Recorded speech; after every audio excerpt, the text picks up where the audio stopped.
이동형 뉴스 정면 승부. 이동형의 뉴스 정면 승부.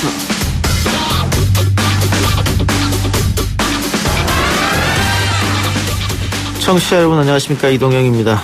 검찰 개혁에 대한 국민적 열망이 높아지고 있습니다. 대통령도 오늘 메시지를 내어놨죠. 고민정 청와대 대변인의 브리핑 들어보겠습니다. 검찰이 아무런 간섭을 받지 않고 전 검찰력을 기울이다시피 엄정하게 수사하고 있는데도 검찰개혁을 요구하는 목소리가 높아지고 있는 현실을 검찰은 성찰해 주시기 바랍니다. 주광덕 의원이 대정부 질문에서 조국 장관과 검찰의 통화 사실을 폭로하자 여당에서는 검찰과 야당 간 내통 의혹을 제기했습니다. 박주민 의원으로부터 이 의혹과 함께 검찰 개혁에 대한 내용 들어보겠습니다. 고준현 살인사건의 경우에도 목격자들에 대한 최면 수사 기법을 활용하여 실종 시점을 추정하고 사건 해결에 도움을 받은 적이 있습니다. 잠재의식에 있지만은 그거를 법조문 전문가들이 끄집어내기 때문에 비디오 돌리는 원리하고 비슷합니다. 그때 당시의 상황으로 돌아가서 그때를 연상을 시킬 수 있는 거죠. 경찰이 화성 연쇄 살인사건 유력 용의자인 이춘재 최면 수사를 진행하기로 했습니다. 관련 전문가들 연결해서 알아보고요. 매주 금요일에는 불금에 즐길 두 편의 영화를 소개해드리고 있죠. 먼저 소리로 들어보겠습니다. 우리는 앞으로 1시간 후 공 4시경에 장사리 해변을 상륙한다. 나라가 없이 제군들이 존재할 수 있나? 없다! 나라가 없이. 양자 물리학에 의하면요, 우주를 이루는 모든 것에는 각자 고유한 에너지 파동이 있대요. 그 파동이 맞는 사람끼리 같이 일을 하면 거대한 에너지 장이 형성된다는 거죠. 재밌는 분이시네요. 오늘의 영화 장살이 잊혀진 영웅들, 그리고 양자 물리학입니다. 너 집도 적어. 나 진짜 형 거짓말이 아니라 형 그 밑에 동생한테 시켜가지고 형 진짜 지금 칼 준비해놓았다니까 지금. 야 형 해내 깡패야. 슬리피도 조심해. 나 슬리피 갖고 내가 고정편도 해놓고 나 다 뺄 거니까. 제가 어떻게 해야 될지 모르겠어요. 디스패치에서 공개한 녹취록의 일부였습니다. 언뜻 들으면 범죄 영화 속 한 장면 같기도 한데요. 내용에 슬리피도 잠깐 등장합니다. 우리 연애할까에서 알아보겠습니다. 9월 27일 금요일 이동의 뉴스 정면 승부 시작합니다.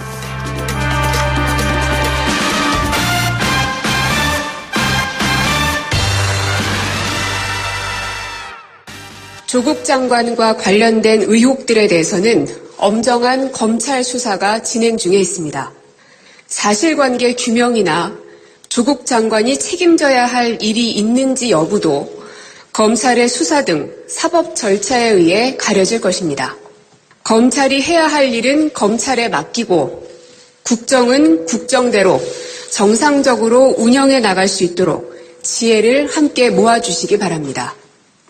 한편으로 검찰이 아무런 간섭을 받지 않고 전 검찰력을 기울이다시피 엄정하게 수사하고 있는데도 검찰개혁을 요구하는 목소리가 높아지고 있는 현실을 검찰은 성찰해 주시기 바랍니다.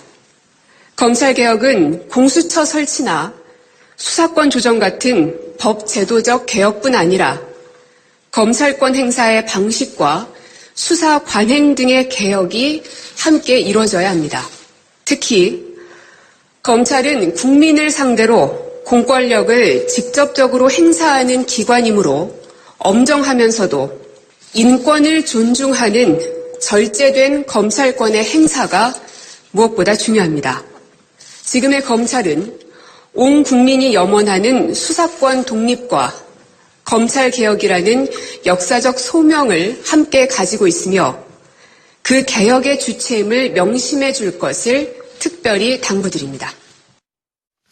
고민정 청와대 대변인이 대신 전한 문재인 대통령의 메시지였습니다. 이 메시지에 담긴 의미와 더불어 오늘 자유한국당이 조국 법무부 장관을 또 검찰에 고발했죠.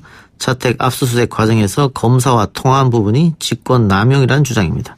보수 야당에서 조 장관 탄핵까지 거론하는 상황인데 더불어민주당 입장 들어보겠습니다. 박주민 최고 연결합니다. 의원님 나와 계십니까? 네, 안녕하십니까. 예. 자, 우선 오늘 대통령의 메시지 어떤 의미로 봐야 할까요? 검찰에 보내는 주의, 경고 이렇게 들어도 됩니까? 어떻습니까? 네, 최근에 있는 여러 가지 이제 수사 과정에서 생기고 있는 국민적인 우려 부분에 대해서 예. 한번 좀 검찰이 되돌아봤으면 좋겠다라는 내용이 담겨 있는 것 같습니다. 예. 근데 대통령의 성정상 이렇게 이 정도로 이야기하면은 상당히 직접적으로 뭔가 불만을 표시한 게 아닌가 이런 이야기도 있는데 어떻게 보세요? 뭐 제가 그렇게 깊은 내용까지는 알 수는 없고요. 예. 최근에 이제 보면은 조국 장관의 가족에 대한 수사가 진행되면서 무리한 수사가 진행되고 있는 것 아닌가라는 의혹들이 좀 제기되고 있지 않습니까? 예. 또 거기에 대해서 국민분들이 많이 또 그렇게 생각하시는 것들이 나타나고 있고요. 그래서 그런 부분에 대한 언급이 좀 포함된 건 아닌가 정도로 제가 지금 보고 있습니다. 예. 의원님도 법률가이신데 의원님이 보기에도 지금 검찰 수사는 비정상적이다 이렇게 보시는 겁니까? 사실 이제 수사라고 하는 것은요, 수사의 필요성이 있을 때, 비로소 이제 제한적인 범위에서 이루어지게 되는 것이 원칙입니다. 예. 그런데 이제 뭐 제 이야기가 아니라요, 그 노컷 뉴스에 이제 그 기사를 제가 보니까 검찰 관계자의 발언으로 이렇게 돼 있더라고요. 지금은 어떤 뭐 그림을 그려서 그 그림을 그려서 가고 있는 수사가 아니다. 이렇게 얘기를 하고 있어요. 그러니까 뭔가 특정한 어떤 뭐 답을 정해놓고 가는 건 아니다. 이런 취지인 것 같아요. 그런데 그 말에 이어서 검찰 관계자가 뭐라고 얘기하냐면, 그냥 나오고 있는 의혹을 다 보고 있다. 다 조사하고 있다. 이런 식으로 얘기를 해요. 예. 그러니까 이 이야기는 통상적인 수사하고는 잘 안 맞는 얘기입니다. 아까도 말씀드렸던 것처럼 수사라고 하는 것은 범죄 혐의가 있어서 수사라는 게 필요할 때 비로소 작동되는 국가 권력 행위거든요. 예. 근데 지금 다 보고 있다. 이런 식으로 지금 검찰 관계자도 얘기를 하고 있다는 거예요. 예. 그러니까 굉장히 좀 그 범위라든지 이런 측면에 있어서 좀 안 맞는 부분이 있는 것 아니냐는 생각이 들고 또 실질적으로 수사가 진행되는 행태를 봐도 과거에 이제 국정농단이라든지 다른 대규모 수사력이 동원됐었던 사건에 비했을 때 기간은 짧은데 압수수색하는 곳이 굉장히 많다든지 또는 동원된 수사 인력이 굉장히 더 많다든지 하는 불균형점들이 또 발견된다는 겁니다. 예. 이런 것들을 봤을 때 조금 수사가 절제 없이 좀 약간 절제됨이 없이 좀 이루어지는 건 아닌가 이런 생각을 가지게 되는 거죠. 예. 네. 오늘 뭐 대통령도 검찰권 행사 방식, 수사 관행 등 개혁이 이루어져야 된다 이렇게 얘기했으니까 아마 지금 박주민 의원과 일맥상통한 그런 이야기인 것 같고요. 대통령이 조국 장관을 임명하면서 검찰 개혁의 적임자다 다시 한번 강조했고 검찰 개혁은 대통령의 공약 사항이기도 했고요. 오늘 다시 한번 이런 얘기를 한 것은 검찰 개혁을 어쨌든 본인의 임기에 마무리 짓겠다 그런 의지를 나타낸 거 아닌가 그런 생각도 들어요. 어떻게 보세요? 네, 맞습니다. 검찰 개혁은 굉장히 이제 많은 시간 동안 계속해서 추진해 왔었던 겁니다. 예. 딱히 이제 저희 정부에서만 했던 건 아니고요. 그러나 잘 안 돼왔죠. 예. 그렇지만 이번에는 정말 제대로 한번 해보겠다라는 의지를 갖고 탄생된 정권이 이 정권이고요. 그래서 정권 차원에서 많은 노력을 기울였습니다. 그리고 국회에서도 많은 노력을 기울여서 검찰 개혁의 기반이 될 수 있는 법안들이 지금 패스트트랙에 지정이 되어 있는 상태이죠. 그렇기 때문에 이제 이것 잘 마무리해서 검찰 개혁이 이루어져야 된다라는 것을 다시 한번 좀 강조하신 것 같고요. 예. 거기에 덧붙여서 이제 법을 바꾸는 것만으로 모든 것들이 개선되지 않으니까 검찰 스스로의 성찰을 통해서 어떤 수사 관행의 문제라든지 문화의 문제라든지 이런 것들도 한번 살펴봤으면 좋겠다라는 말씀도 하신 것 같습니다. 네. 근데 뭐 김대중 정부, 노무현 정부 때도 검찰 개혁을 시도했습니다만 사실상 실패로 끝이 난 거고요. 뭐 일례로 들면 중수 폐지 같은 경우에도 노무현 정부에서도 실행하려고 했는데 실패했고 나중에 박근혜 정부에서 이루어진 거거든요. 그런 거 봤을 때 검찰이 스스로 성찰할 수 있는 집단이냐 또 지금 조국 장관의 수사를 보면 오히려 검찰이 개혁에 저항하는 게 아니냐 이렇게 비칠 수도 있단 말이죠. 그만큼 쉽지 않은 일인데. 네, 사실은 이제 검찰개혁이라는 것이 쉽지 않기 때문에 아까 말씀드렸던 대로 굉장히 오랜 세월 동안 또 여러 정권이 목적한 바가 있지만 제대로 되지 않았죠. 그런데 방금 말씀드렸던 것처럼 이번 정부가 들어서서는 검찰개혁의 기본이 될 수 있는 그런 내용을 담고 있는 법안이 패스트트랙에 지정됨으로써 드디어 이제 통과가 될 가능성이 전에보다 굉장히 높아진 상태 아닙니까? 예. 그렇기 때문에 이제 마무리를 잘해야 되는 게 굉장히 중요하고요. 그것을 통해서 이제 큰 틀에서의 검찰 개혁은 이루어지지 않을까라는 기대를 하고 있는 겁니다. 예, 뭐 패스트트랙 뭐 절차가 있고 또 본회의 통과 여부가 남아 있기는 합니다만 어느 때보다는 가능성 높다 동의하고요. 맞습니다. 예, 한쪽에서는 그럼에도 불구하고 당청이 너무 나이브하게 대처한 거 아니냐 그런 지적이 또 있어요. 좀 더 구체적으로 좀 말씀해 주시면 제가 답변드리기가 좀 좋을 것 같습니다. 그 조국 장관이 민정수석이 있을 때도 그렇고 네. 또 청와대에서도 윤석열 총장을 임명하면서도 검찰 개혁에 대해서 너무 순진하게 판단하고 검찰 개혁의 저항을 이렇게 크게 올리라고 판단을 못한 게 아니냐 민주당도 그렇고 그런 지적은 어떻게 보십니까? 우선은 지금 진행되고 있는 수사의 성격에 대해서 벌써부터 이러다 저러다라고 규정하기는 좀 어렵습니다. 그리고 예. 굉장히 신중해야 될 문제라서 그 부분에 대해서는 제가 직접 언급을 하는 건 좀 어려울 것 같고요. 반면에 이제 검찰 개혁에 대해서 나이브했다라는 평가에 대해서는 또 좀 받아들이기 어려운 부분도 있습니다. 왜냐하면 방금 말씀드렸던 것처럼 검찰 개혁의 가장 기본이 되는 법 개정에 관련돼서는 정말 총력을 기울였던 거거든요. 그래서 이제 큰 틀에서 아까도 말씀드렸던 것처럼 전에 없이 굉장히 높은 개혁의 가능성을 지금 이뤄놓은 상태인 거죠. 그렇기 때문에 그런 부분에 있어서는 좀 다른 평가를 내려줬으면 좋겠다라는 말씀을 좀 드리겠습니다. 근데 어쨌든 오늘 대통령 이런 메시지에 대해서 야당이 이것은 대통령이 수사를 외압을 행사한 거다. 그리고 그 앞에 뭐 강기적 정무수석의 발언도 있었는데 청와대에서 노골적으로 외압 행사한 거 아니냐 부적절하다 이렇게 이야기하고 있던데요. 지금 그 오늘 대통령님 메시지에 뭐 수사를 하지 말라라고 했다거나 또는 뭐 지금 현재 이제 진행되고 있는 수사의 방향에 대해서 얘기한다거나 하는 내용은 전혀 없습니다. 예. 이게 원론적이고 원칙적인 이야기죠.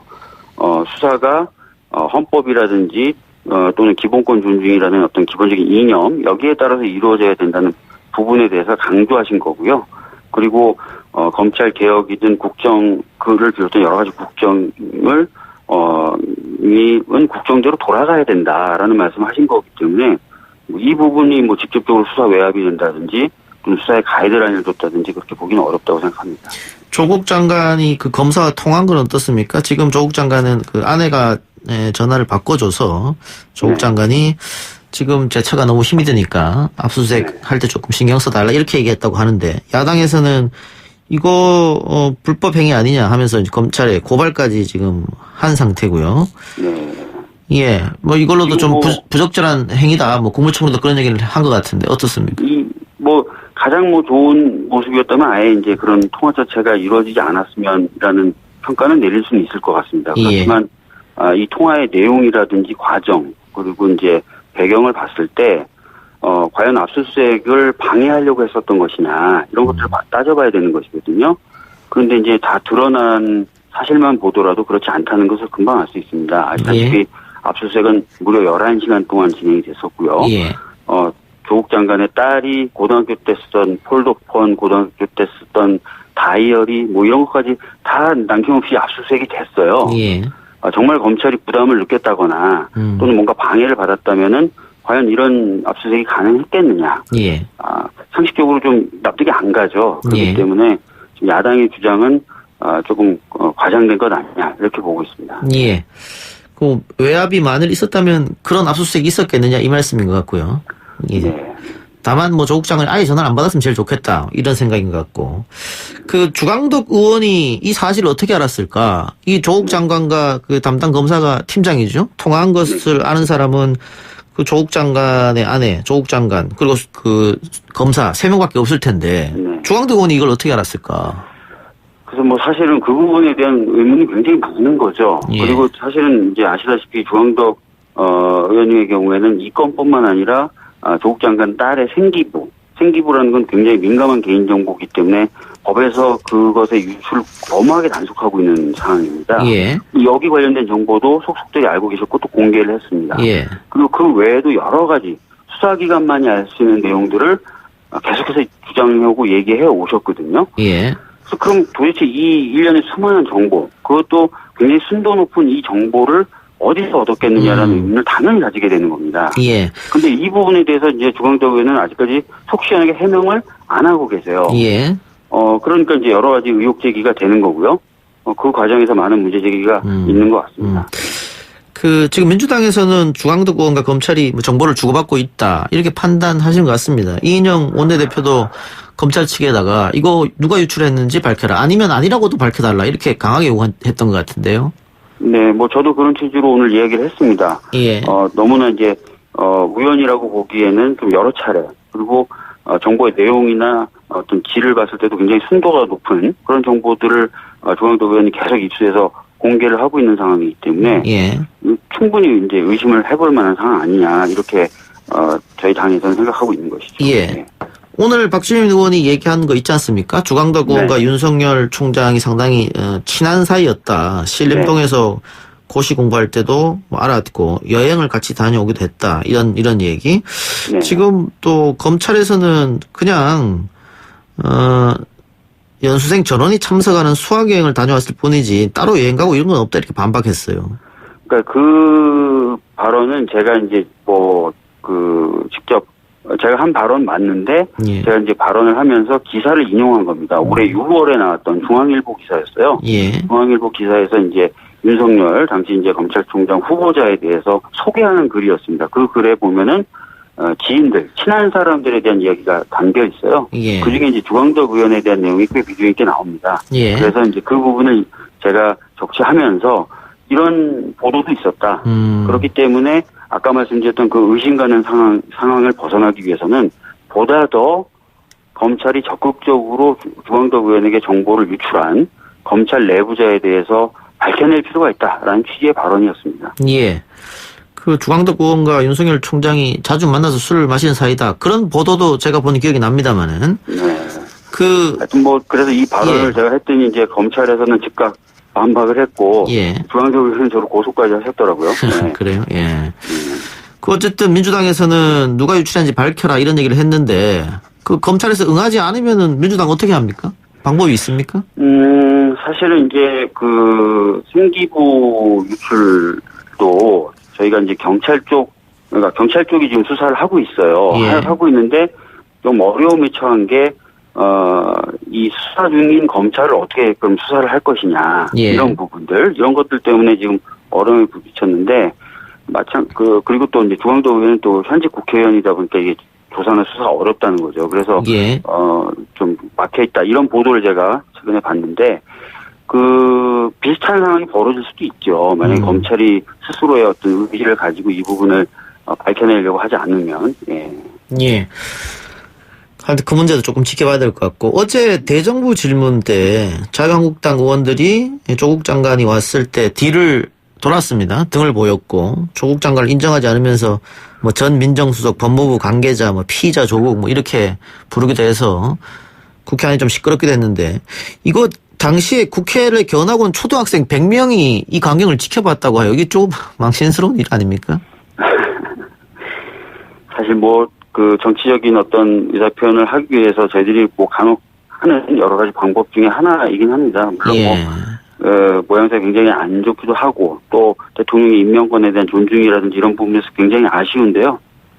그렇다고 해서 또 그것만 가지고 또 제가 또 공격하는 건 좀. 예, 마지막으로 하나만 더 여쭙죠. 네네네. 이해찬 대표, 또 심상정 대표, 또 손학규 대표 다 국회의원 자녀 입시 전수조사 한번 해보자 이참에 이런 얘기 했습니다. 근데 자유한국당이 못 받을 건 없다 이렇게 얘기했거든요. 그럼 이참에 정말로 이거 한번 해보는 거 기대해도 되겠습니까? 지금 그런데 이제 자유한국당이 좀 더 확인을 한번 해보셔야 되는데요. 예. 과연 조건 없이 받는다고 한 것인지 아니면 조국 장관이 자리에서 물러나면 받겠다고 한 것인지를 한번 좀 확인해 보실 필요가 있습니다. 약간 좀 다른 이야기들이 좀 나오고 있는 것 같거든요. 예. 근데 저는 이 문제는 조국 장관의 문제와 상관없이 공정한 예. 사회를 가기 위해서 필요하다면은 할 수 있는 거지 않습니까? 예. 국회의원들에 대한 조사는. 예. 네. 그래서 그런 부분은 좀 자유한국당이 만약에 어떤 자꾸 조건을 붙이기보다는 붙인다면은 그런 조건 붙이지 말고 한번 받아서 한번 해보는 걸 어떻겠느냐라는 말씀을 드리겠습니다. 이 부분에 대해서는 국민들이 다들 찬성하실 것 같아요. 다 한번 해보자는 거에 대해서는. 제가 정확한 여론조사 기관을 몰라서 언급드리긴 그런데 제가 봤던 여론조사 결과에 보면 거의 한 70% 후반대가 찬성하는 그 제안이라고 제가 들었습니다. 예. 알겠습니다. 국회 내에서 좀 노력해 주시죠. 예, 감사합니다. 예, 의원님 오늘 말씀 고맙습니다. 네. 지금까지 더불어민주당 박주민 최고였습니다. 1부 수사 마치고요. 2부 이게 김복준 교수와 전화 인터뷰로 돌아옵니다.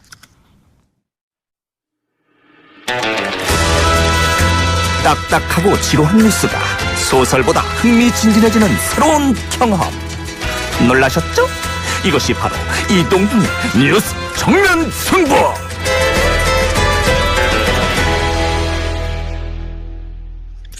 국내 최악의 미제 사건으로 손꼽힌 화성 연쇄살인 사건의 유력 용의자로 이춘재가 33년 만에 특정이 됐습니다. 오래전 사건인데다 증거 수집도 어렵고 이춘재도 혐의를 부인하고 있기 때문에 수사가 쉽지 않아 보이는데요. 화성 연쇄살인 사건 당시 수사에 참여했던 전직 형사 김복준 한국범죄학연구소 연구위원 연결해서 이야기 나눠보겠습니다. 교수님 나와 계십니까? 예, 안녕하세요. 예, 안녕하십니까?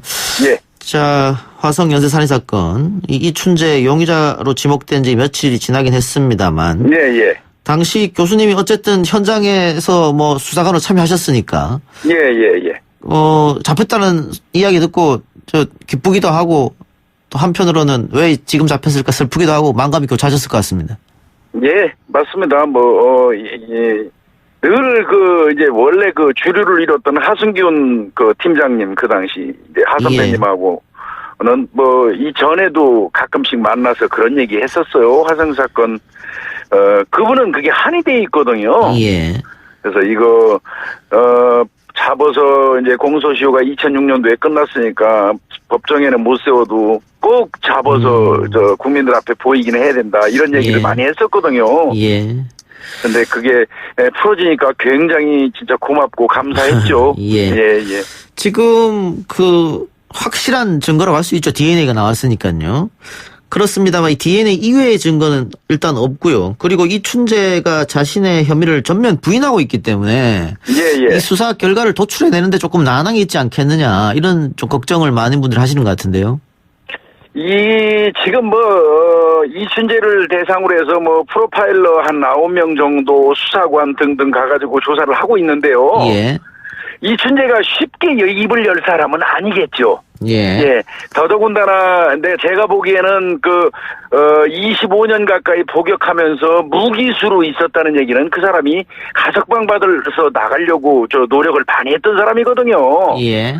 그런 사람이 인정하는 순간 자신의 어떤 가석방 같은 꿈은 사라지는 거 아니겠습니까? 그렇겠죠. 예. 그러니까 쉽게 아마 인정하지는 않을 거예요. 그렇지만, 저는 아마 이제 어느 적정한 시간이 되면, 그래도 어느 정도 인정하지 않을까. 이제 제가 걱정되는 거는요. 예. 지금, DNA가 나온 게 5차, 7차, 9차거든요. 예. 그 부분은 DNA가 나왔다는 거는 옴짝달싹 할 수 없는 어떤 근거니까 이춘재가 그 부분에 대해서는 어쩔 수 없이 인정할지 모르겠는데 나머지 부분이 이제 어떻게 끝까지 속된 말로 오리발을 내밀지 않을까 그런 부분이 우려되기는 합니다. 예. 그럼 다른 사건도 혹시 이 DNA가 나올 확률이 있습니까? 아직 혹시 국가수 같은 데서 지금 분석하고 있나요? 예.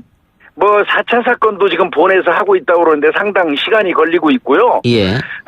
보존 상태라든지 이런 거를 경찰에서 자체 판단을 해가지고 좀 나은 걸 보낸 상태거든요. 예.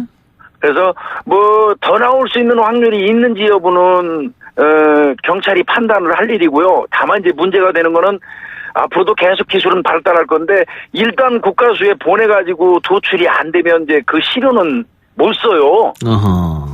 이제 그런 부분도 또 신중하게 생각을 해야 됩니다. 예. 알겠습니다. 교수님은 어떻습니까? 지금 9번의 사건 중에. DNA가 나온 것은 이제 세 차례 사건이고요. 나머지 사건도 이춘재가 했을 거라고 판단하십니까? 잘 아시겠지만 제가 주도적으로 그 사건에 투입된 건 아니지만 하여튼 참여를 했고 그 이후에 아마 이 화성 연살인 사건 관련돼서는 제가 연구를 상당히 많이 했어요. 분석을. 그래서 제가 지금 볼 수 있는 거는요. 이 범죄 수법의 공통성입니다. 이를테면 이 범인이 피해자를 제압할 때 피해자의 스타킹, 목도리, 옷까지 속옷 이런 걸로 결박을 해서 제압을 하고 살해하는 과정에도 그 도구를 쓴다든지 이런 부분 등등이 아주 공통적으로 10차례 사건 수사에서 나옵니다. 그리고 이제 특별히 제가 주목하고 있는 거는 매듭입니다. 매듭. 결박했을 때 매듭. 예, 그렇습니다. 예. 끈으로 이 묶는 거는 사람마다 다 다릅니다. 그런 부분에 집중해서 이렇게 좀 하다 보면 크게 이 사건을 밝히는데 무리는 저는 없을 거라고 봅니다. 예, 알겠습니다. 최근 지금 경찰이 네. 법 최면 전문가를 투입해서 최면 수사를 하겠다 이렇게 얘기했습니다. 아마 당시에 목격했던 목격자를 상대로 할 것 같은데. 예. 일단 최면 수사 기법이라는 게 어떤 겁니까? 그러니까 말 그대로 이제 최면을 해가지고 오래된 기억을 다시 끌어온다는 그 의미의 이제 최면입니다. 그런데 이제 경찰이라든지 수사기관에서 쓰는 거는 그 앞에 법자를 붙이죠. 법최면이라고 얘기하죠. 예. 법과학, 법최면 이렇게 얘기하는데요. 아마 오늘도 이 7차 사건 때 그 안모 씨 사망했을 때 그 버스 안내양하고 버스 기사분이 이 목격을 해서 몽타지를 만들었잖아요. 예. 근데 이제 그때 이 기사분 강모 씨는 지금 사망하셨고요. 아이고, 예. 엄 씨를 찾았어요. 안내원이었던 분을. 예. 그래서 그분을 상대로 법체면 수사를 했더니 그 전에 몽타지 그릴 때 진술했던 내용하고 똑같이 진술을 했다고 합니다. 그래서 30년 전 사건인데도 체면하면 떠오릅니까, 그게? 예, 그게 이제 그래서 법체면을 하는 겁니다. 그게 이제 연상되듯이 그림으로 이렇게 영상이 보인다고 해요. 예. 예, 그런 방법으로 한 겁니다. 예. 지금 여러 언론 보도를 보면 예. 당시 화성 사건이 있었을 때도 이춘재를 용의자로 예. 섹탄에 넣었다가 나중에 풀어졌다 하거든요. 예, 맞습니다. 수사에 조금 지금 생각하면 좀 아쉬웠던 점이 당연히 있다고 보입니다. 아쉬웠던 것보다도 못한 거죠. 솔직히 말씀드려서요. 예. 그런데 이제 이 사건은 제가 꼭 말씀드릴 수 있는 건 1차에서부터 6차 때까지는 아무런 단서가 없었어요. 예. 네, 아무런 단서가 없었기 때문에 용의자라는 사람을 데려다가 추궁을 해도 추궁할 거리가 없었다고 봐야 돼요. 그런데 이제 저희가 6차 사건 때 이제 비로소 박모 씨가 사망하신 분이 이 남편 우산 전해주려고 버스 정류장에 서 있을 때 옆에 서 있던 그 범인을 본 주민이 있었어요. 예. 그리고 이제 살해되고 난 현장에 발자국이 있었고 그때부터 범인의 윤곽이 조금씩 드러나기 시작했고요. 7차 사건 때 안모 씨 희생된 그분 사건 때 비로소 이제 몽타지를 목격자가 있어서 그렸지 않습니까? 예. 그러니까 그 시기 그즈음에는 이춘재가 용의자로 떠올랐었는데 그거를 제대로 추궁하지 못한 거는 굉장히 아쉬운 부분이 많죠. 예, 알겠습니다. 예. 그리고 지금 경찰의 이야기로는 이 화성 예. 연쇄살인 1차 사건이 발생하기 전에 그 비슷한 지역에서 연쇄 성폭행 사건이 7건 있었는데 예. 이것도 혹시 이춘재가 하지 않았느냐 이런 의심을 하는 것 같은데 교수님 어떻게 보세요? 그렇지 않아도 제가 그 자료를 좀 받아보려고 했는데 아직 못 봤습니다만은 지금 알려진 바로는요. 예. 살인사건 때 피해자들을 제압할 때 쓰는 것처럼 피해자의 속옷이라든지 이런 거를 이용해가지고 성폭행을 했던 건 맞는 것 같습니다. 예. 일부 어떤 성폭행을 당했던 여성 같은 경우는 피해자의 속옷을 머리에 뒤집어 씌우는 그런 형태도 있었다고 그래요. 예. 그렇다면 이 성폭행, 이제 법적으로는 강간사건이라고 하거든요. 예. 그 사건 7건하고 이쪽 살인사건하고는 연관이 있어 보입니다. 제가 볼 때는. 패턴이 비슷하다 이 말씀이죠. 그렇습니다. 수법이 비슷하고요. 수법 비슷하고. 그리고 그 지역이 비슷하고요. 예. 그러면 그건 예. 아까 교수님 말씀하신 매듭을 다시 한번 찾아보면 되겠네요. 매듭은 예. 성폭행 사건 관련돼서는 매듭 같은 거는 아마 보존이 안 된 걸로 보이고요. 예. 예. 이제 화성 사건 1차부터 10차까지는 나름대로 그때 수사 참여했던 사람들이 우리가 검거 못해도 후배들이 잡을 수 있도록 증거 보존은 확실하게 하자는 그런 의지는 있었거든요. 예. 그래서 보관에 상당히 신경을 썼었어요. 증거물이라든지 이런 게. 예. 이번에 국가수 관계자 증언도 보존이 너무 잘 돼 있었다 증거들이 그런 얘기를 하더라고요. 예. 그렇습니다. 초기 수사에 좀 문제점이 있었습니다만 어쨌든 방금 말씀하신 것처럼 우리가 못 잡아도 후배들은 잡을 수 있지 않겠냐 해서 증거는 잘 보존했네요. 그건 참 다행이네요. 그렇습니다. 예, 마지막으로 우리 청취자들도 다 알다시피 공소시효가 끝이 났습니다. 그래 처벌할 수가 없는데 그럼에도 불구하고 수사를 해서 모든 진실을 밝힌다. 그런 의미는 어디에 있습니까? 하여튼 궁극적으로 수사의 어떤 목적은 실체적 진실을 밝히는 데 있습니다. 예. 이 사람을 단지 이 재판에 회부하지 못하는, 그러니까 공소 제기를 못하는 거는 어쩔 수 없지만 누가 범인이었다는 거는 밝혀야 될 의무가 있는 거고 그거는 국민들이 알아야 된다고 생각이 들거든요. 예.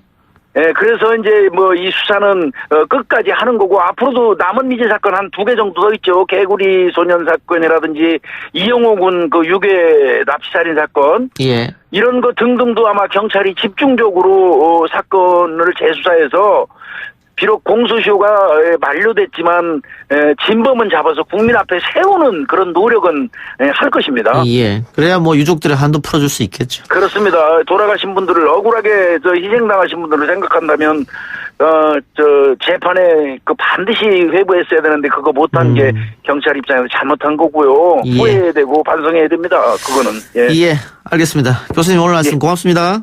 예, 감사합니다. 예, 지금까지 김복준 한국범죄학연구소 연구위원이었습니다. 이 작가야, 궁금하다. 이 작가야, 문자 줄게. 질문다오. 여러분은 지금 웃으며 정보를 입수하고 편안하게 참여하는 이동형의 뉴스 정면 승부와 함께하고 있습니다. 생방송에 참여하고 싶은 분들은 샵 0945 우물정 0945번으로 단문 50원, 장문 100원의 문자 메시지를 보내주시거나 예스 앱으로는 무료로 참여할 수 있습니다.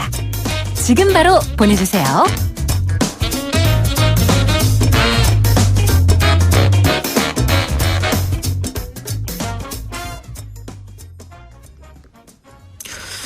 버닝썬 의혹을 수사 중인 검찰이 오늘 경찰청을 압수했다. 그런 소식이 들어와 있습니다. 이를 두고 보수 언론들은 조국 장관을 겨냥하는 거 아니냐. 즉 윤 총경이 청와대 민정수석실에서 조국 법무부 장관과 함께 근무했다. 이것 때문에 그런 얘기를 하는 것 같고요. 자, 또 오늘 대통령 메시지 이후 검찰 분위기는 어떨까. 이런 궁금증이 생겨서 법조 출입기자 장용진 기자 급하게 모셨습니다. 어서 오십시오. 안녕하십니까. 버닝썬 왜 들어갔을까요? 글쎄요, 뭐 일단 지난 6월에 그 검찰이 사건을 넘겨받았죠. 예. 그리고 그 사건을 수사하는 과정에서 뭐 몇 단계를 거쳤습니다. 그래서 지금 단계에 와서 지금 뭐 버닝썬 수사할 때가 됐다라고 생각하는 것 같기도 하고요. 근데 시기상으로 보면 조금 뭔가 좀 석연찮은 측면이 있죠. 의심스러운 부분이 있어요. 그것도 왜 경찰청을 압수수색했느냐. 예. 그러니까 윤 총경이 이제 경찰청에서 근무를 한 게 있었기 때문에 경찰청을 압수수색을 한 것인데 문제는 딱 윤 총경이 근무했던 그곳을 압수수색한 것이 아니라 조금 그 수색 범위를 확대하려고 하다가 경찰 쪽에 제지를 받았다고 그래요. 자, 그런 구체적인 내용은 아직까지 안 나왔습니다만 그런 걸로 볼 때 검찰이 조금 다른 의도가 있지 않느냐라는 그런 의심을 좀 받고 있는 거죠. 예. 지금 분위기상으로 봐서는 뭐 아까 말씀하셨듯이 조국 장관을 겨냥하는 거 아니냐 뭐 이런 얘기가 있는데 이 얘기가 이제 벌써 한 2, 3주 전부터 나오기 시작했고요. 그다음에 이제 검찰 출신의 이제 검찰에서 고위직을 역임했던 전직 검사들 중에서도 그런 얘기를 은근히 흘리는 사람들이 제법 있었습니다. 이건 어떻습니까? 지금 시민단체 또 민주당에서 경찰에다가 검찰의 피의사실 유포건을 고발했거든요. 네. 그게 이제 검찰의 이 사건을 고소하면은 분명히 이게 받아들여지지 않을 거니까. 아니, 경찰로 갔는데. 경찰로 간 거죠. 경찰이 그럼 검찰을 수사해야 되는 그런 상황인데. 그렇습니다. 근데 검찰에서 이렇게 경찰청을 압색하면서. 네. 한번 김빼기 같은 거. 그러니까 어떻게 보자면 약간의 경고 사격 정도로 네. 볼 수도 있을 것 같은데요. 네.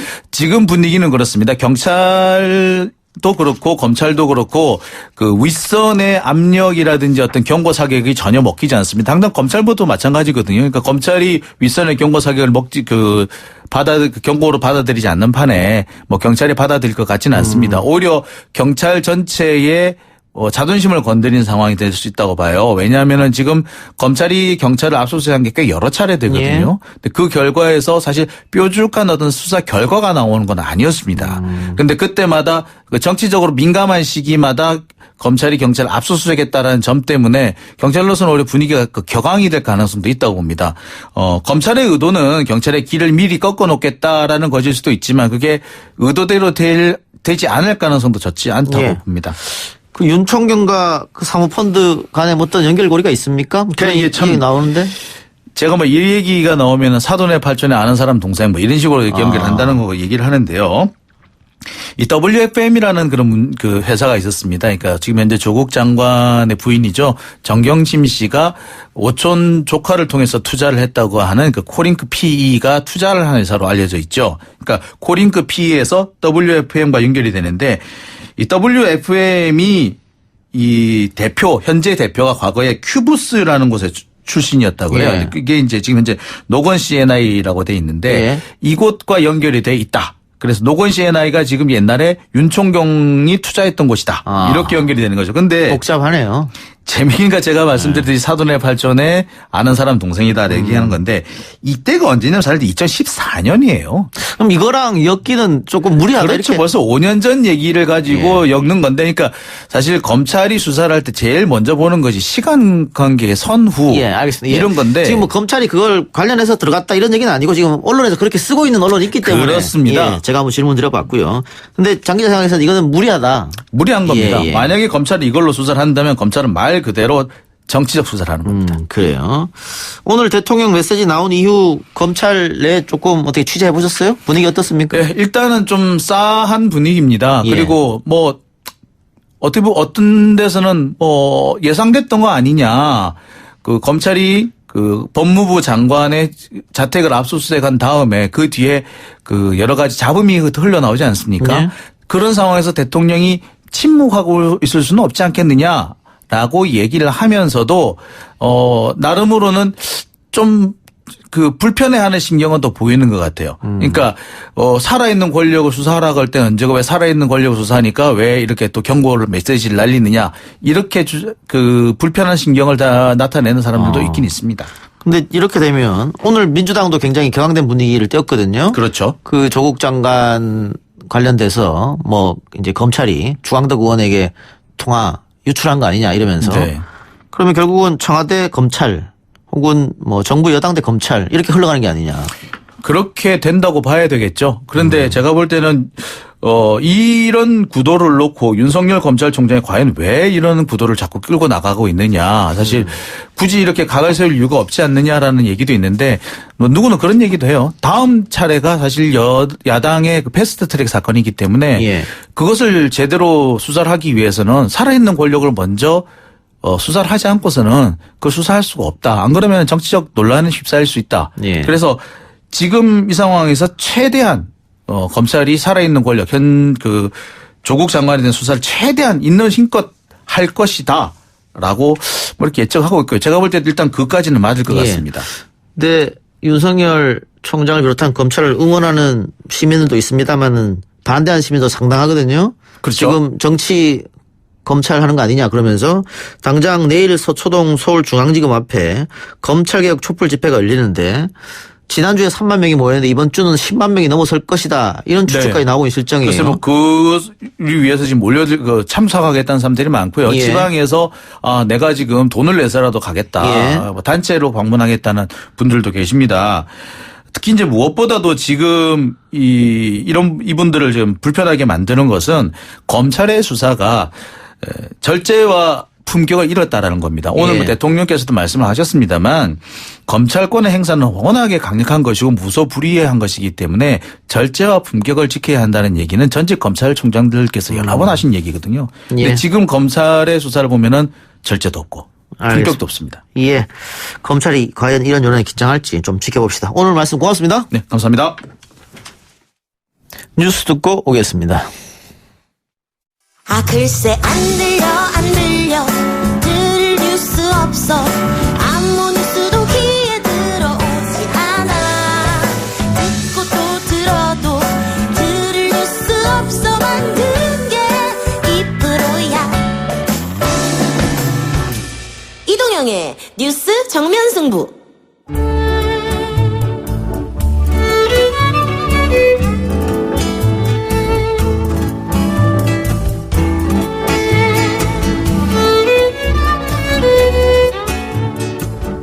YTN 라디오 이동의 뉴스 정면승부 4부 노잼 진가 스포성수 3부네요. 3부 노잼 진가 스포성수 오동진 영화평론가 김성수 문화평론가 나왔습니다. 어서 오십시오. 안녕하세요. 김성수입니다. 오동진입니다. 예. 이정희님께서 스포성수님 이미 다른 프로에서 양자 물리학 스포 하셨던데 오늘 또 하시겠네. 다른 프로가 아니라 제 유튜브 하고 왔어요. 제 유튜브. 야, 너무하시네, 진짜. 아니, 저분은 애정이 있으시네. 다 따라다니시네. 사랑합니다. 예. 알겠습니다. 이 노잼지가 스포 선수. 한 분 나오면 한 분은 어디 영화제가 있고, 또 한 분 오면 한 분은 지가 하고, 늘 이랬는데 오늘 오랜만에 완전체로 모습을 갖췄습니다. 그래서 오늘 삼행시는 완전체로 가겠습니다. 완전체. 완전체. 제가 많이 했다. 자, 5분 추첨해서요. 영화 예매권 그리고 왓챠 플레이 이용권을 보내드리겠습니다. 단문 50원, 장문 100원의 유료 문자 샵 0945 우물정 0945번으로 완전체 삼행시 보내주시면 5분 추첨해서 영화 예매권 왓챠 플레이 보내드리겠습니다. 오늘 소개할 첫 번째 영화 어떤 겁니까? 양자 물리학부터. 스포 하려고요? 예, 가겠습니다. 이 양자 물리학은요, 그냥 한마디로, 자, 검찰개혁 원하십니까? 예. 그럼 보세요. 예. 뭐 말입니까? 검찰이 어떻게 수사를 하는지 좀 알고 싶으시죠? 예. 그럼 보세요. 영화에 다 나오는 거예요. 그건 다 나와요. 그냥 딱 보면은, 야, 조국 장군 딸이 저렇게 당했겠구나. 근데 이런 게 다 느껴져. 과학 영화 아닙니까? 과학 영화 전혀 아니에요. 양자 물리학이 뭐예요, 근데? 자, 양자 물리학이라고 하는 건 양자 역학에서부터 나오는 학문의 한 종류인데 실제로 굉장히 작은 미세한 세계로 들어가 보면은 실제로는 파동이라든가 마찰력이라든가 이런 것들이 훨씬 더 중요한 그런 세상의 어떤 이론이 된다는 건데 모르면서 몰라. 영화에서는 이런 건 전혀 몰라대고요. 영화에서는 아주 실제로는 중학교 중퇴인 주인공 이찬우라고 하는 사람이 나와서 계속 썰을 풀 때 양자 물리학을 얘기해요. 사람들이 자기를 볼 때 맨날 유흥업소에 삐끼부터 시작을 했으니까 무시하는 거예요. 아는 것도 없고 너는 학교도 제대로 안 나왔고. 근데 이 친구가 양자 물리학을 공부를 합니다. 혼자서. 그러면서 거기에 몇 가지 원칙들을 가지고 자기의 신념으로 삼아서 그 신념을 가지고 행동을 해요. 그런데 이게 어떤 거냐면 예를 들어 파동이 같으면 서로 어울리게 되고 그리고 그 파동들이 세상을 바꾸게 되는 거예요. 그래서 생각이 현실을 바꾼다라고 하는 이 소신 하나를 가지고 부딪힙니다. 그러면서 실제로 세상을 바꿔요. 그럼 이게 제목만 양자 물리학이고 결국은 액션 범죄. 그렇죠. 범죄 액션. 범죄 액션. 영화입니다. 굉장히 코믹 코드도 강한데 속 시원하게 이 꼬인 상황을 양자 물리학에 대한 소신 하나로 풀어나가는 이 모습이 굉장히 참 독특한 재미를 갖다 선사하는. 예. 양자 물리학은 전혀 몰라도 됩니다. 예. 검찰도 등장하는데 여기서 검찰은 악으로 등장합니까? 그렇죠. 자기가 그림을 그려놓고 그 그림대로 이제 자백을 받으려고 하는 그런 존재죠. 예. 그래서 보면 그렇구나. 중요한 대사가 나오는데 김상호 씨가 또 정보과 형사로 나오거든요. 예. 근데 이제 어차피 잡혀 들어가요. 정보과 형사가 사실은 정보과 형사가 그림을 다 그려놓고 뭔가를 하려고 했어. 그랬는데 꼬여가지고 이제 잡혀 들어가. 그런데 검사가 딱 앞에 앉아가지고 정보과 형사를 조져요. 잠깐만요. 뭐라고요? 검사가 정보과 형사를 막 이렇게 추궁한다. 지상파 라디오에서 추궁을 합니다. 죄송합니다. 추궁을 하는데 심의에 일단 걸렸어. 죄송합니다. 정보과 형사가 아주 유명한 대사랍니다. 이러길래 검찰한테 직접 수사권을 주면 안 된다니까. 딱 이런 얘기를 해요. 검경 수사권 조정에 관한 이야기에서 나오는 거죠. 그런 모티브들을 다 확인할 수 있어. 왜 우리가 검찰에게 직접 수사권을 주면 안 되느냐. 그리고 검찰이 직접 수사권을 가지고 주로 어떤 짓들을 했는가. 정확하게 거기 다 나와. 이 감독과 제작자가 모르는 게 있구나. 뭘요? 예전에는 안기부 국정원이 무서웠잖아요. 지금 검찰이기 때문에 언제 잡혀갈지 몰라요. 그러니까 이성태 감독이 거의 간을 배 밖에 내놓고 이 대본을 썼다 이런 생각이 들더라고요. 좀 본 사람들 말에 의하면 버닝썬 사건이나 김학의 사건이 생각난다 이러던데 맞습니까? 맞습니다. 버닝썬 사건을 가지고 지금 또 이상한 그림을 그리고 있는 검찰 오늘 경찰청을 막 들어가서 압수수색했잖아요. 그 장면이 나와 이 영화에서 경찰청을 압수수색하는 장면 이런 게 거의 예언적인 영화다 이런 생각이 들고 검찰의 말로가 또 이 영화를 보면 알 수가 있다. 이러면 또 영화 흥행이 좀 약간 어려워요. 왜요? 너무 붙었어 현실하고. 이건 우연이잖아요, 근데. 그렇게 해서 약간 벌어져야 왜냐하면 매일 뉴스에서 보는 얘기를 영화에서 다시 확인하고 싶어 하지 않는 경향도 아니에요. 아니에요. 그러니까 영화와 안 보셨잖아. 그러니까 영화와 당신 현실, 실드 치라고. 그 측면제의 현실과 영화는 꽤 달라요. 그런데 계속 기시감이 느껴지는 거죠. 뭔가 뉴스에서 본 것 같고, 뭔가 저게 조국 장관의 자택에서 벌어진 일 같고, 뭐 이런 일들이 막 벌어지는 거죠. 그러니까 아주 흥미진진하게 계속 그 스토리를 따라가게 되는데, 그리고 이 영화를 꼭 봐야 되는 이유가 한 3가지 있어요. 예. 제가 2개 말씀드렸잖아요. 일단 검찰 개혁을 원하면 보셔야 된다.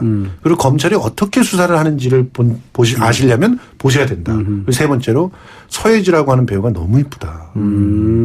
배우들 연기는 어때요? 박혜수. 이 박혜수라고 하는 배우가 그 슬기로운 깜빵 생활에서 아주 빵 떴지 않습니까? 그런데 완전히 여기서 자기 역할을 딱 받았어요. 그래서 날아다닙니다. 서예지가 얼마 전에 공포영화 했었죠. 예. 네. 언변도 아주 끝내줍니다. 그리고 그 상대 역이 서예지인데 서예지 배우도 사실은 제가 감독이라면 롤을 더 줬을 것 같은데 그런 롤이 좀 너무 진보하다는 그런 아쉬움은 있지만 상당히 위험해. 김성수가 너무 밀면 위험해.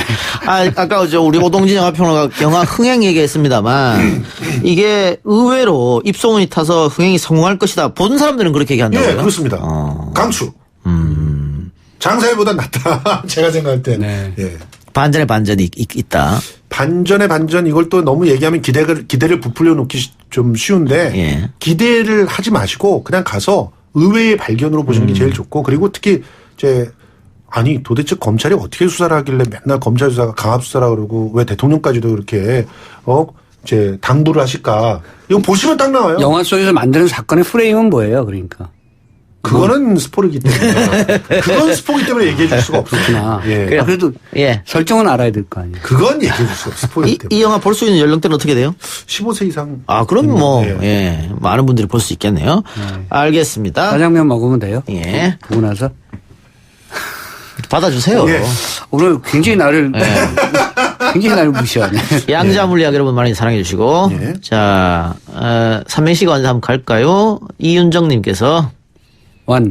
완전 어렵다. 전말 어렵다. 채 포기. 이거 나도 포기. 예. 1302님 김성수 씨 운 떠주세요. 완벽하고. 전방위적으로 유능한 이동형. 최고. 이거 드려야 되는 거 아닐까? 너무 최고가 너무 아니잖아. 최고 이쁘잖아요. 귀엽잖아요. 굉장히 열심히 살리려고 했지만 이동영 씨가 일단 귀엽지 않아요. 제가 읽었으면은 좀 드릴 거. 1302님 당첨되셨고요. 8704님 운 떠주세요. 완전 웃기는 사람들. 전혀 지루하지 않네. 채통이고 뭐고. 이렇게. 우리들한테 예, 그렇습니다. 그렇죠. 하나씩 드려야죠. 8703님도 역시 당첨되었습니다. 6700님 갑시다. 완성된 아프리카 돼지열병 치료제가 전국에 보급돼서 체할 정도로 삼겹살 먹고 싶어요. 너무 좋다. 시의성, 시사를 가미한 6700님 당첨되었습니다. 나를 아끼는 마음. 8703, 6700, 1302님 세 분 당첨되셨으니까요. 샵 0945번으로 다시 한번 받을 주소, 선물 받을 주소 남겨주시고요. 나머지 2분의 선물은 오동진 영화평론가가 추천한 영화를 듣고 선택하겠습니다. 오늘 어떤 영화 갖고 오셨습니까? 장사리 박정택 감독의 영화고요. 김태형 감독이 이제 같이 공동 감독으로 이름을 냈죠. 장사리 잊혀진 영웅들입니다. 6.25 전쟁 때 학도병들 얘기가 많은데 사실 장사리 전투만큼 학도병들이 많이 희생됐던 전투가 없었죠. 그래서 이 얘기가 사실 영화계 쪽에서는 오래전부터 영화적 소재로서 많은 감독들이 또 제작자들이 탐을 내던 그런 얘기였습니다. 그래서 이번에 드디어 만들어진 이 제목부터 소위 말하는 국뽕스러운데 많이 피해갔습니다. 피해갔어요? 이게 사실은 인천 상륙 작전을 만들었던 제작자가 똑같이 만든 거예요. 학습 효과가 좀 있겠죠. 그리고 지금 시대적으로 국뽕 영화가 오히려 예컨대 상업적인 측면에서 오히려 마이너스라고 판단했을 가능성이 높아서요. 예를 들면 인민군도 역시 소년병들이 대부분이기 때문에 그 적군을 지나치게 동물적, 광적인 이런 편견의 시선으로 그리지 않았고, 그리고 지나치게 또 이 소년병들에 대한 얘기를 슈퍼 히어로처럼 그리지는 않았습니다. 그래서 많이 그 톤다운한 그런 측면들이 눈에 띄고 아까 말씀드린 것처럼 국뽕에서 벗어나기 위한 흔적들이 굉장히 많이 보였다. 이런 측면들은 아마 곽경택 감독도 스스로 생각하고 노력한 측면이 아닌가 하는 생각이 듭니다. 네. 반공? 그것도 드러나지 않게. 다만 이제 아니야. 저는요. 가만히 있어 봐요. 예. 내가 이 영화를 보면서 느낀 게 하나 있었어. 그러니까 뭐냐면 또다시 이 땅에서 전쟁이 일어나면 저 영화처럼 아이들만 죽는 거예요. 그러니까 반전 이 부분은 확실해요. 그거를 좀 반전 영화? 네. 아니 아이들이 희생된다는 영화. 네. 그러니까 그게 예를 들면 우리 쪽이든 저쪽이든 뭐 어쨌든 전쟁이 일어나면 애꿎은 아이들만 죽는 결과가 빚어지고 또 특히나 가난한 아이들 순서대로 전쟁에 그렇죠. 끌려 나갈 것이다. 예. 맞습니다. 이런 것에 대한 메시지는 굉장히 정확해요. 그래서 그런 부분에 있어서는 국뽕의 흔적을 많이 벗어났다 이렇게 저는 평가하고 싶습니다. 네. 또 전쟁 하는 동안 또 전쟁 범죄, 각종 전쟁 범죄 많이 일어나는데 그렇죠. 네. 거기서 희생당한 사람들은 방금 어린이겠습니다만 다 약자들이죠. 여성도 그렇죠. 그렇고. 네. 그리고 이게 상륙작전이잖아요. 어쨌든 인천을 메가더가 치기 위해서 포항 쪽으로 이른바 그 유인작전을 편 거니까 어쨌든 상륙작전에 대한 얘기이기 때문에 그 상륙의 과정을 찍어내는 그 영화적 촬영의 기술이 굉장히 농도가 높은 그런 장면들이 많이 나옵니다. 그래서 물론 스티븐 스필버그가 라이언 일병 구하기부터 시작된 이런 상륙작전의 스펙타클한 씬들이 계속 이어져 오고 있습니다만 곽경택 감독이 연출에 있어서는 일가견이 있고 기본기가 탄탄한 감독이어서 아마 그런 전투 장면들도 꽤나 기억에 남는 그런 영화가 될 것입니다. 예. 근데 실화를 바탕으로 한 영화이기 때문에 좀 한계가 있을 수도 있을 것 같아요. 그 실화를 너무 벗어나면 안 되지 그렇죠. 않느냐 네. 이런 것들. 네. 그래서 사실은 드라마틱한 부분들이 많이 갈 것 같은데 가다가 좀 멈칫하는 부분이 있어요. 그래서 사실 그 뭐랄까요 감정의 폭을 이렇게 확장시키기보다는 오히려 좀 누르는 감이 많은데 그 말씀하신 것처럼 팩트에 충실하려고 했었던 어떤 측면들 때문에 그렇습니다. 실제로 그 안에서 싸웠던 학도병들, 소년병들에 대한 그 에피소드들을 다 찾았던 것 같고요. 그들이 전투 과정에서 어떻게 희생됐거나 또는 전투 과정에서 어떻게 살아났는가에 그것을 묘사하는 데 충실했기 때문에 그런 부분에서 오히려 두 가지 측면이죠. 그러니까 극화시켜서 재미를 좀 강조하느냐 아니면 역사적 사실에 충실하려고 하느냐라고 했을 때 이 영화는 후자에 조금 충실했던 그런 작품을 예. 평가할 수 있습니다. 네. 예를 들면 뭐 나란말 싸미 같은 영화. 네. 그렇게 폭망했어야 하냐 뭐 이런 생각도 다들 하지 않습니까? 그것도 역시 일부 언론이 가짜 뉴스를 만들어낸 것이 가장 큰 문제가 됐습니다. 그래서 예. 그것이 역사를 왜곡한 것이 아닌데 영화가 뭐 그런 측면들을 너무 내세웠기 때문에 말씀하신 것처럼 원치 않는 그런 결과가 빚어졌고요. 아마 이 장사지 같은 경우는 지금 입소문은 그 예전에 인천 상륙작전이나 이런 영화와 달리 그 국뽕의 어떤 영화다 이렇게는 평가가 나오고 있는 것 같지는 않아요. 김성수 씨의 생각은 좀 다른 것 같습니다. 아니 저는 뭐 그렇게까지 지탄을 받아야 되는 그런 상황은 전혀 아니라고 생각하고요. 일단 곽경택 감독 자체가 그런 감독이 아니죠. 그렇죠. 사실. 근데 지금까지 한국 전쟁을 다룬 영화들, 뭐 고지전, 포화 속으로 인천 상륙작전, 이 태극기 휘날리며 제외하면은 큰 성공을 거두지 못했던 거 아닙니까? 고지전도 좋았어요. 좋았어요. 네, 잘 만들었죠. 고지전도 뭐 장훈 감독이 굉장히 뭐랄까요 이 이념의 어떤 그 카테고리에 진영 논리에 휩싸이지 않고 굉장히 특별한 시선으로 만든 작품이 고지전이죠. 포화 속으로도 저는 사실은 여러 측면에서 보면 이것도 역시 같은 제작자가 만든 작품인데 이재한 감독이 만들었었죠. 기술적으로는 굉장히 놀라운 측면이 있었던 그런 영화라고 평가하고 싶습니다. 예. 메간 폭스도 나옵니까? 메간 폭스 캐릭터가 좀 애매하죠. 예. 네. 그러니까 이제 이 정치적 올바름을 위해서 메간 폭스 여기자 역을 넣은 거예요. 기자. 예. 네. 좀 안 맞아요, 그런데. 네. 트랜스포머인데 좀 안 맞죠. 그리고 이제 조지 이즈라고요. 여러분들 기억하실 때 CSI 라스베가스에 나왔던 닉 스토츠인가요? 그쪽 배역 이름이 어쨌든 그 형사 중에 한 명인데. 닉 형사. 예. 네, 닉 형사도 나옵니다. 그래서 요 둘 간의 공방이 이 학도병들에 대한 그 인간적, 그러니까 인류애적 측면을 어떻게 부각시키느냐 요것 때문에 이제 논쟁을 넣었는데 오히려 조금 제가 봤을 때는 좀 지나치게 좀 자기적인 어떤 느낌으로 보여지지 않는가. 요건 그 곽경택 감독도 굉장히 고민했을 부분인 것 같은데 아까 말씀드린 것처럼 지나치게 이념적 편향성을 보이지 않으려고 하는 노력이 이런 좀 비교적 자기적인 어떤 그런 장면들을 연출하게 하는 것이 아닌가 하는 생각이 듭니다. 허동진 평론가가 이 장사를 이야기하는 동안 김성수 평론가가 굉장히 조용히 있었습니다. 네. 조용할 사람이 아닌데 왜 저렇게 조용히 있나. 본인이 좋아하지 않는 영화에 대해서는 이제 완전히 그래요? 무시하는 쪽으로. 아니요. 뭘 지금 먹고 있어요. 그래서 말을 못하고 있네요. 예, 특별 출연 동방우 네. 누굽니까? 명계남 씨입니다. 네. 아, 명계남 씨요? 깜짝 놀랐어요. 동방우 개명했어요. 아, 개명했어요? 네, 개명했어요. 그렇군요. 그래서 개명한 이유가 뭔가 제가 궁금했는데 너무 오랫동안 명계남이라는 이름을 썼다는 거죠. 예. 그래서 이건 아닌 것 같고요. 좀 중국식 같잖아요. 예, 저도 중국 배우가 나오나 이렇게 중국 시장 진출을 노리고 있는 것이 아닌가. 요즘 뭐 비교적 활발한 활동을 하고 계시고 문성근 씨와 함께 사실은 한 시대를 풍미했던 그렇죠. 배우인데 그리고 명배우 명계남 뭐 이런 닉네임이 붙어 있잖아요. 한때는 연극 쪽에서 대단히 한국 영화에 명계남이 나오는 영화 안 나오는 영화 이렇게 두 그렇죠. 가지 네. 분류한다 정도로 자작을 했었는데 요즘 조역이지만 그래도 활발한 활동을 하고 있고 본인께서 워낙 좀 특별한 성격이라 그런 것도 전 받아줄 수 있다고 생각합니다. 지겹다는 거예요. 자기 스스로 자기 캐릭터가. 그래서 이름 한번 바꾸자 이런 건데 마음은 안 들어요, 제가. 동방우. 예, 예. 네. 근데 특별 출연이니까는 분량은 얼마 안 되겠네요. 그렇죠. 네. 우리 쪽 사령관 역할입니다. 그래서 장사리에 학도병을 보내면서도 냉혹한 그건 작전상 뭐 필요한 거 아니냐. 그걸 가지고 뭐 살리느니 마느니 뭐 이런 얘기 하지 마라. 이런 식의 냉혹한 사령관 역할을 하고 있죠. 예, 알겠습니다. 그런 거 잘해요. 명계남 씨가. 예, 7096님께서 장사리와 양자물리학 다 봤습니다.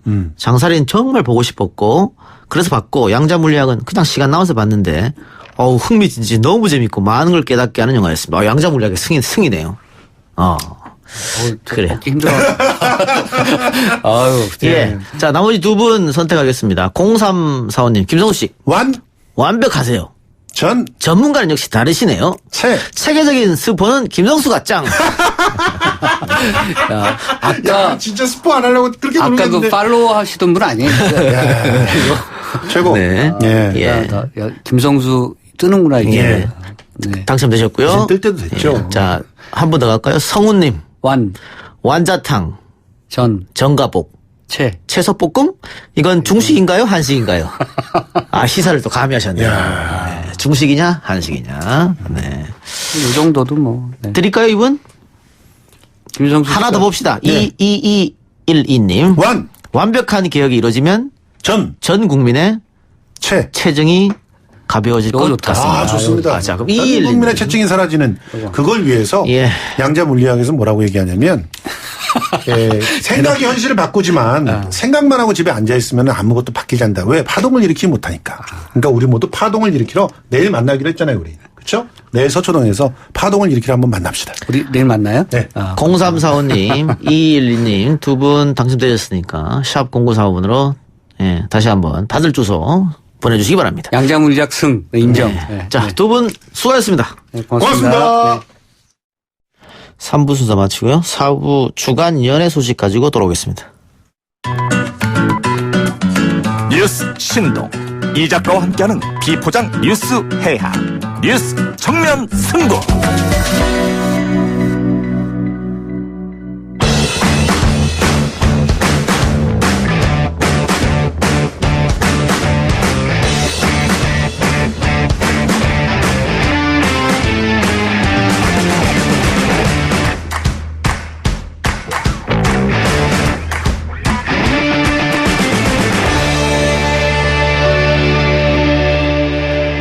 매주 금요일 이 시간은 연예 뉴스 듣는 시간이죠. 우리 연예할까요? 테나시아 김하진 기자, YTN 기상캐스터 겸 배우 김수현 씨 나왔습니다. 어서 오십시오. 네, 안녕하세요. 안녕하세요. 김수현 캐스터는 몇 주간 안 보였었는데. 네.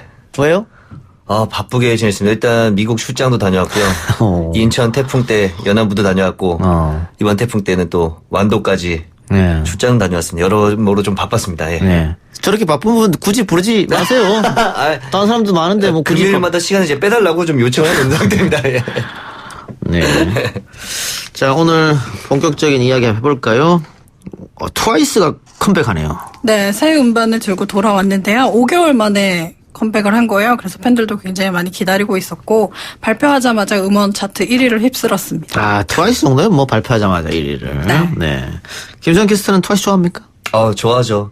네, 인원이 뭐 이름을 다 외울 정도는 아니지만 네. 음악을 들을 때 상큼하잖아요. 네. 너무 좋아합니다. 예전에 그 데뷔하기 전에 그 아이돌 프로그램 같은 거에서 출연했었잖아요. 네, 맞아요. 그걸 통해서 저 친구도 잘 되겠다 했는데 너무 잘 돼서 기분 좋습니다. 지금 타이틀곡이 박진영 씨가 작사곡했네요. 네, 박진영 씨가 주로 트와이스 곡들을 많이 만들었는데요. 이번 타이틀곡 제목은 Feel Special 이라는 곡이고요. 트와이스랑 대화를 통해서 가사를 완성했다고 해요. 대화를 나눈 이후에. 네. 자, 트와이스이기 때문에 뭐 발매하자마자 1위를 할 텐데 그 우리나라뿐만 아니고 네. 또 해외에서 인기가 좋잖아요, 트와이스는. 네, 해외 반응도 굉장히 뜨거워서요. 해외 26개 지역 아이튠즈 음반 차트 1위를 석권을 했고 일본에서도 당연히 모든 음반에 있는 수록곡이 다 음원 차트 순위권에 올랐습니다. 예.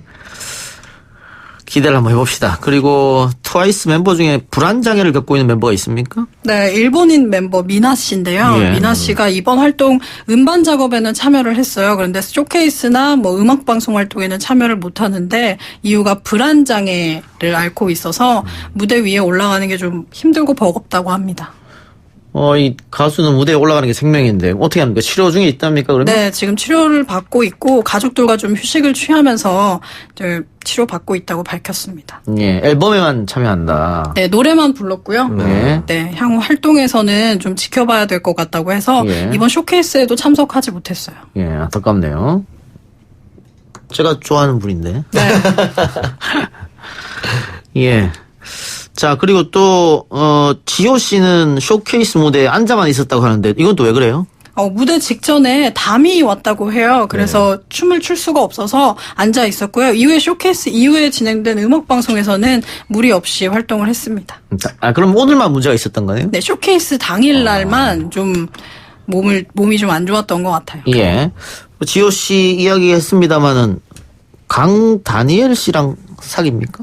네, 강다니엘 씨와 열애설이 나서 굉장히 그날 시끄러웠는데, 그 이후에 이 쇼케이스가 공식적인 활동의 첫 자리였어요. 그래서 아무래도 질문이 나올 수밖에 없었고, 예? 그랬는데 음반 시작하는 쇼케이스인 만큼 이제 음반에 대한 이야기만 하겠다 이렇게 예? 해서 사생활적인 문제는 이야기하지 않겠다고 이야기를 했습니다. 그 두 분은 어떻게 생각하십니까? 이렇게 공개 연애하는 거에 대해서 연예인들끼리. 일단 저는 개인적으로는 공개 연애는 좀 위험하지 않나 싶어요. 아무래도 많은 분들의 사랑을 받고 있기 때문에 예? 둘이서 이제 사랑을 조금 꾸준히 좀 잘 지켜나갈 수 있는 것들에 좀 방해를 좀 많이 하는 것 같아요. 괜히 좀 안 좋은 기사를 또 낼 수도 있고 그러니까 SNS 좀 활발하다 보니까 좀 많은 팬들이 좀 약간 상대방을 비난하거나 좀 이런 경우도 있을 수 있어서 저는 뭐 사랑은 둘이서 키워도 충분하지 않을까. 라는 생각 들어요. 사랑은 둘이서 키워라. 네. 발표했다가 안 좋은 경우가 더 많기 때문에 예. 아무래도. 김 기자는 어때요? 네, 아무래도 뭐 아이돌 같은 경우에는 팀으로 활동을 하잖아요. 네. 그래서 다른 멤버들에게 좀 피해가 갈 수 있고 또 네. 활동에 이렇게 지장이 생길 수가 있어서 네. 좀 가급적이면 사진을 안 찍히는 게 좋지 않을까 싶습니다. 조금만 잘못해도 걔네 연애하더니 변했다. 네. 이런 얘기 나오거든요. 네. 저도 뭐 유명인사는 아닙니다만은 비밀 연애했습니다. 네, 알겠습니다. 예. 예. 악동 뮤지션도 컴백하네요. 네, 이찬혁 군이 전역을 했거든요. 그래서 2년 2개월 만에 새 음반을 발표했고 악동 뮤지션은 음반을 낼 때마다 굉장히 반응이 좋아요. 그래서 이번에도 역시 음원 차트 1위를 지금도 지키고 있습니다. 예. 이번 앨범에서 그 이찬혁 씨가 군대 갔다 온 그 경험을 녹여냈다. 또 이 군대를 또 해병대를 갔다 와서 화제가 됐었잖아요. 네, 자원 입대를 했고요. 지난 5월에 전역을 했는데 한 달 동안 배를 탔다고 해요. 그래서 배를 타면서 이제 이번 음반의 모든 곡들을 완성을 해서 음반 제목도 항해라는 제목을 지었고요. 굉장히 이전 곡들은 발랄하고 경쾌한 곡들이 많은데 아무래도 배 위에서 만들다 보니까 그랬는지 몰라도 굉장히 차분하고 묵직한 울림을 주는 곡들이 많습니다. 예. 반응도 좋다고요? 네, 음원 차트 1위, 타이틀곡은 보통 음원 차트 1위를 찍는 게 쉬운데 수록곡을 모두 음원 차트에 올리기는 사실 쉽지 않거든요. 근데 지금도 줄 세우기라고 하는데 모든 곡이 음원 차트에 올라 있습니다. 예. 실력 있는 뮤지션들의 음악이 인정받는 기쁜 일이죠, 뭐. 예. 네. 알겠습니다. 그런데 요새 YG가 상황이 좀 안 좋은데 악동뮤지션은 YG 소속이고 그래서 YG를 떠나라 이런 팬들의 요청이 이어진다고 합니다. 네. 일단 YG 엔터테인먼트 지금 계속해서 문제가 좀 많잖아요. 최근에 양현석 전 프로듀서의 상습 도박, 성매매 알선 의혹, 또 빅뱅 전 멤버 승리의 클럽 버닝썬 논란, 전 아이콘 멤버 비아의 마약 등 논란이 굉장히 많았었어요. 이찬혁 군 같은 경우에는 걱정하는 부분을 잘 이해하고 있다, 고민하고 있다라고 말을 하면서 같이 일하는 분들은 되게 좋은 분들이다. 함께 행복하게 작업하고 있기 때문에 지금 좋은 결과물들을 보여드릴 수 있다.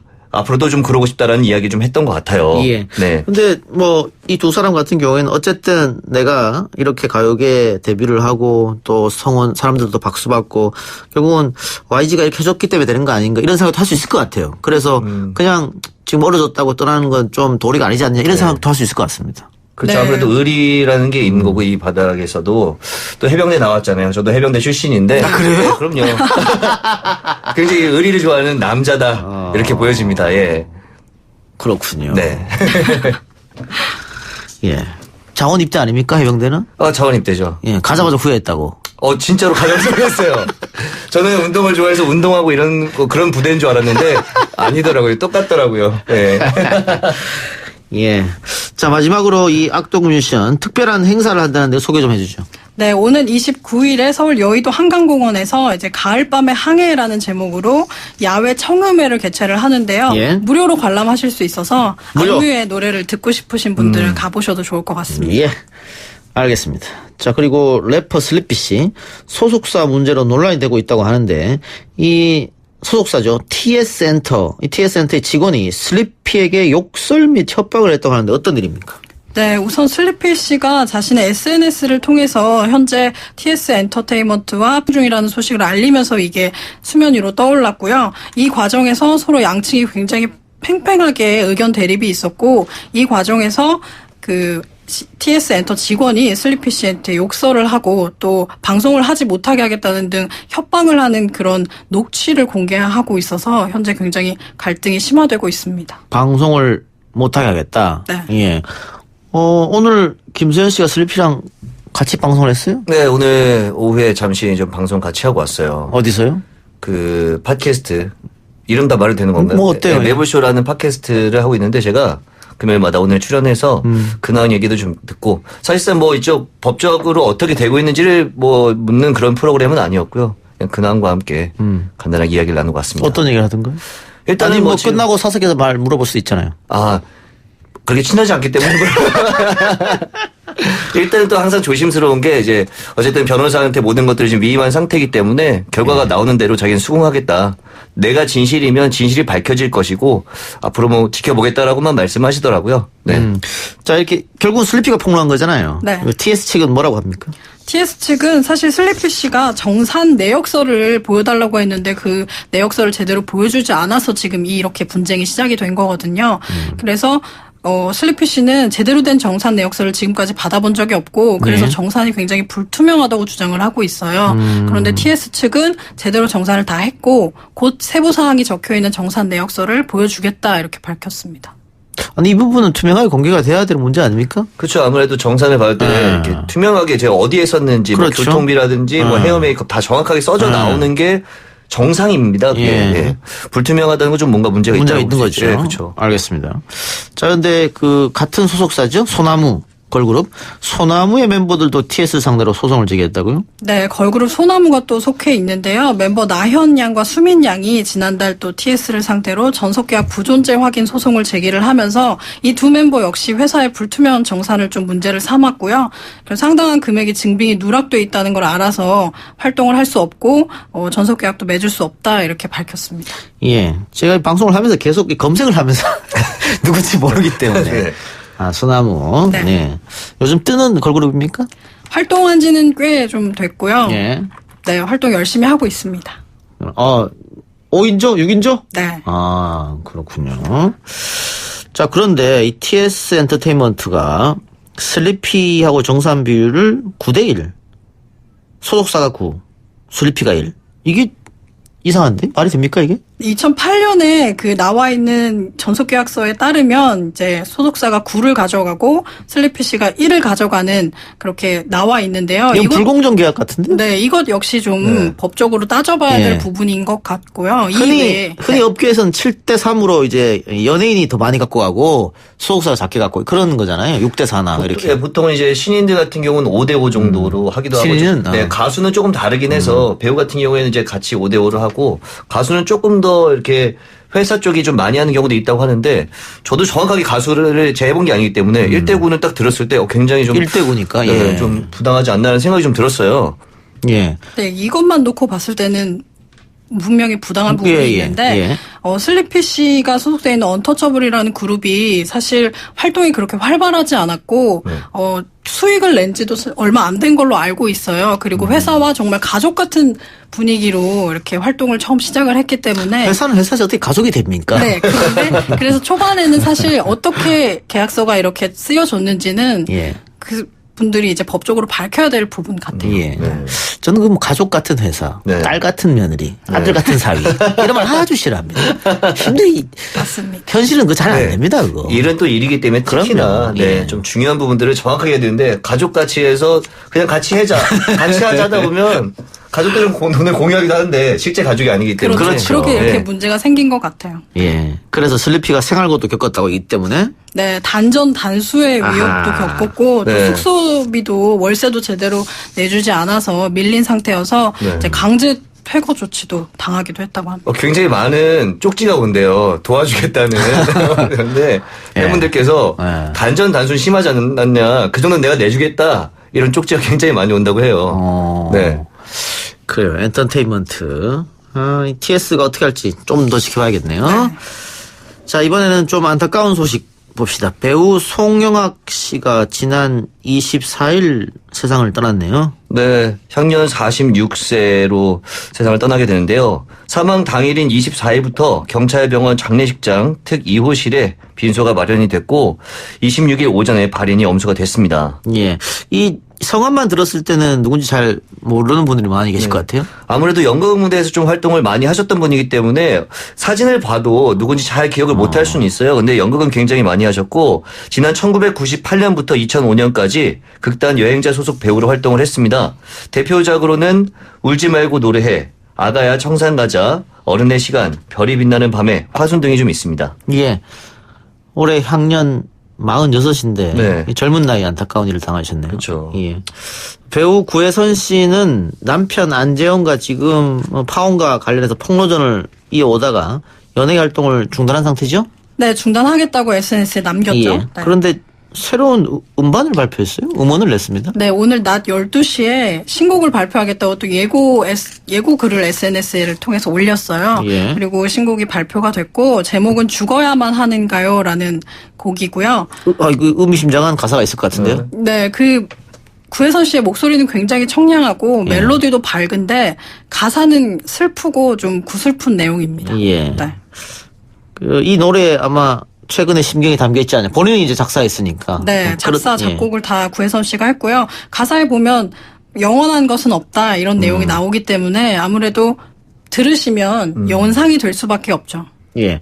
그런데 최근에 구혜선 씨가 남편 안재현 씨하고 관계 안 좋은 것을 SNS로 뭐 실황 중계하듯이 하고 그리고 또 음반도 이렇게 내고 활동 중단한다 해놓고는 이것 때문에 SNS에서는 그만해라 이런 의견이 좀 많은 것 같습니다. 네, 그때 당시에도 굉장히 네티즌들이 많이 지쳐 있었고 더 이상 궁금하지 않은데 왜 이렇게 알리느냐는 이야기가 많았는데 이후에 구혜선 씨가 활동을 중단하고 이제 학교 생활을 하겠다고 했을 때는 좀 걱정이 많았어요, 사실. 근데 그 이후로 뭐 에세이 집을 낸다든지 이렇게 오늘처럼 음반을 발표한다든지 계속해서 근황을 전하면서 네티즌들이 이제는 그만해줬으면 좋겠다. 정말 좀 쉬어달라 이렇게 하는 거 아닌가요? 예. 그 아까 우리가 연예인들의 공개 연애가 과연 좋은 일인가 뭐 이런 얘기 했었는데 이 커플 같은 경우에도 결혼 생활을 TV로 또 공개했었잖아요. 예능에서. 또 이것뿐만이 아니고 연예인들이 자기 결혼 생활을 공개한 그런 일들이 많습니다. 네, 요즘에 굉장히 많죠. 예, 많은데. 그렇게 해서 또 잘못되는 경우도 있거든요. 네. 그럴 때는 아이까지 데리고 방송했었을 때 그때 아이에게 온 후폭풍. 그게 과연 감당될 수 있는가. 그래서 조금 이런 것도 좀 신중해야 되지 않을까 그런 생각 들어요. 네, 맞아요. 예.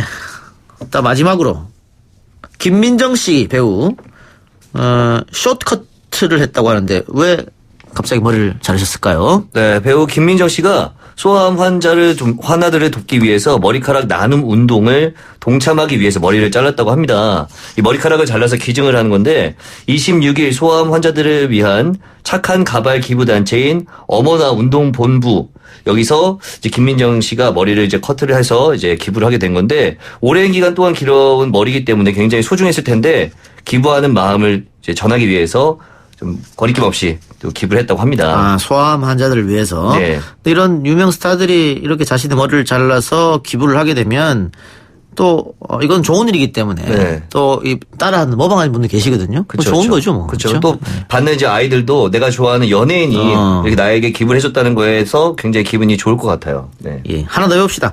얼마 전 종영한 드라마 신입사관 구혜령 어떤 드라마입니까? 네, MBC에서 종영한 드라마였고요. 신입사관 구혜령의 이야기예요. 이 구혜령 역할은 신세경 씨가 맡았고요. 조선을 배경으로 하고 있고 그 여사에 관한 이야기입니다. 조선 최초의 비서관. 비서관. 역사를 쓰고 있는 그 여사에 관한 이야기입니다. 근데 신세경 씨가 가치관에 어긋나는 작품은 하지 않겠다 이렇게 말했다고 하는데 그러면 신입사관 구혜령은 본인의 가치관에 맞았나 보죠? 네, 아무래도 그 여성 최초의 역사학자로서 이렇게 활동을 하는 모습을 보여주고 씩씩한 모습을 보여주는 작품이어서 굉장히 카타르시스를 느꼈을 것 같아요. 예. 네. 신세경 씨가 유튜브도 하고 있는데 66만 명을 구독자를 보호하고 있네요. 네, 그 신세경 씨는 예능 프로그램에서 사실 좀처럼 볼 수 없는 배우인데 일상생활을 정말 다 공개를 하거든요. 예. 그래서 팬들이 굉장히 많이 좋아하고 있고. 반칙 아닙니까? 이런 분들까지 유튜브를 하면? 예. 근데 악성 댓글이 없다고요? 그럴 리가 없을 것 같은데. 초반에는 있었는데 네. 신세경 씨는 이 숨기지 않고 악성 댓글을 앞으로 끌어당기는 그 시스템이 있다고 해요. 네. 그래서 악성 댓글을 앞으로 끌어당기면 다른 네티즌들이 그 네티즌을 이렇게 비난을 하고 네, 이렇게 제지를 하는 거죠. 네, 그런 식으로 이제 막다 보니까 지금 들어가서 제가 최근에 보니까 악성 댓글이 거의 없더라고요. 네. 본인은 악성 댓글 신경을 쓰겠죠, 신세경 씨는. 이 사람이다 보니까 읽으면은 기분이 좋을 리가 없거든요. 네. 그래서 참지는 않는다고 합니다. 네. 네. 저는 읽으면서 카타르시스를 느낍니다. 김수현 캐스터는 유튜브 안 합니까? 예? 유튜브, 생각은 있는데 아직 뭐 정확한 아이디어를 잘 못 찾겠고 좀 유튜브 같은 경우에는 아무래도 좀 자극적인 것들을 좀 많이 선호하다 보니까 저는 굉장히 평범하고 좀 조용한 걸 좋아하거든요. 밖에서는. 이 어떤 아이템을 선정을 해야 될지를 모르겠고 누군가가 저한테 제안을 한다면 심도 깊게 고려해볼 만한 그런 생각은 있습니다. 예. 본인이 머리 쓰고 싶지는 않고 컨텐츠 만들 생각은 없고 남들이 해서 갖다 주면 하겠다. 뭐 같이 공유해서 노력을 해보자 이런 얘기죠. 예. 예, 알겠습니다. 두 분 말씀 오늘 고맙고요. 다음 주에 뵙겠습니다. 수고하셨습니다. 네, 감사합니다.